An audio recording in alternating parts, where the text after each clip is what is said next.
గోదావరి జిల్లాలో ఇసుక దందా విచ్చలవిడిగా జరుగుతుంది. ఇసుక రీచ్లు మూసేసినా సరే, ఋతుపవనాలు వచ్చాయని ఇసుక రీచ్లు మూసేసినా సరే, యథేచ్ఛగా అక్రమ ఇసుక రవాణా మాత్రం జరిగిపోతుంది. స్థానికంగా ఉండే అధికారులు కానీ ఎవరు కూడా ప్రజాప్రతినిధులే ముందుండి ఎంకరేజ్ చేసే పరిస్థితి కనిపిస్తుందని అనేక ఆరోపణలు వస్తున్నాయి. సార్ చెప్పండి, గతంలో కనీసం ఋతుపవనాలు వచ్చాయి, రీచ్లు మూసేశారన్న ఆగే పరిస్థితి ఉండేది. ఇప్పుడు అసలు ఆ పరిస్థితి కూడా లేదు. మూసేసిన రీచ్లు కూడా తీసుకుపోయే పరిస్థితి. మూసేసిన రీచ్లు అంటే కాదు, ఎప్పుడూ కూడా కనివిని ఎరగినటువంటి విధంగా ఇసుక దందాలు జరుగుతున్నాయి.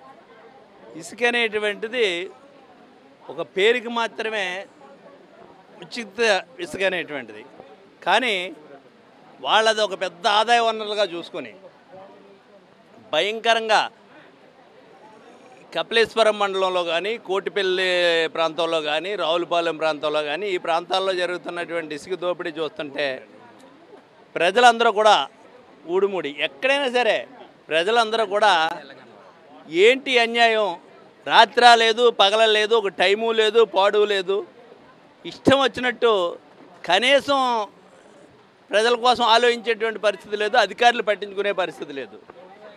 చాలా దారుణమైనటువంటి పరిస్థితి.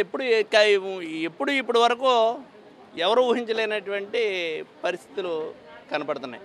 అనేక సార్లు అధికారులకి, మైన్స్ అధికారులకి, జిల్లా అధికారులకి చెప్పుకున్న ఎవరో కూడా పట్టించుకునేటువంటి పరిస్థితి లేదు. అంటే పైనుంచి వాళ్ళకు ఉన్నటువంటి ఆదేశాలు ఆ విధంగా ఉన్నాయనేటువంటిది చాలా స్పష్టంగా అర్థమవుతుంది ఇక్కడ దీంట్లోని. మరి ఇది రెండు విషయాలు. ఇక్కడ ఇసుక విషయంలోనే అదే పరిస్థితి, లిక్కర్ విషయంలో. లిక్కరు ఏర్లై పారుతుంది ఎక్కడ చూసినా. ఊరికి 8-10 బెల్ట్ షాపులు, ఎక్కడ గుడి లేదు, బడి లేదు, ఎక్కడ పడితే అక్కడ బ్రాంతి షాపులు. అసలు ఏంటి ఈ విధానం అసలానే? గతంలో జగన్మోహన్ రెడ్డి గారి పరిపాలనలో ఊరికి అవతలే బ్రాంతి షాప్ ఉండేది. ఊరి మధ్యన ఎక్కడ జనావాసంలో మాత్రం బ్రాంతి షాపులు ఉండేవి కాదు. ఈరోజు ఎక్కడ పడితే అక్కడ జనాలు ఎక్కడుంటే అక్కడ వ్యాపారం చేయాలనేటువంటి ఉద్దేశంతో గతంలో జగన్మోహన్ రెడ్డి గారు రేషన్ మాత్రమే డోర్ డెలివరీ చేసేవారు.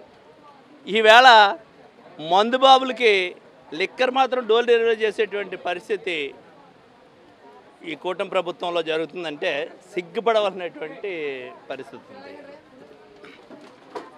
గతంలో జనానికి ఉపయోగపడే విధంగా వైఎస్ జగన్ రేషన్ ఇంటింటికి పంపితే, ప్రస్తుత కూటమి ప్రభుత్వంలో లిక్కర్ ఇంటింటికి సరఫరా చేసే పరిస్థితి ఏర్పడిందని తోట త్రిమూర్తులు చెప్తున్నారు. విపరీతంగా జరుగుతున్న ఈ అక్రమాలపై ఇప్పటికైనా కదా ప్రభుత్వం స్పందించకపోతే ఎట్టి పరిస్థితుల్లో ప్రజలు హర్షించే పరిస్థితి లేదు. ఖచ్చితంగా తిరగబడతారన్న విషయాలు స్పష్టం చేస్తున్నారు.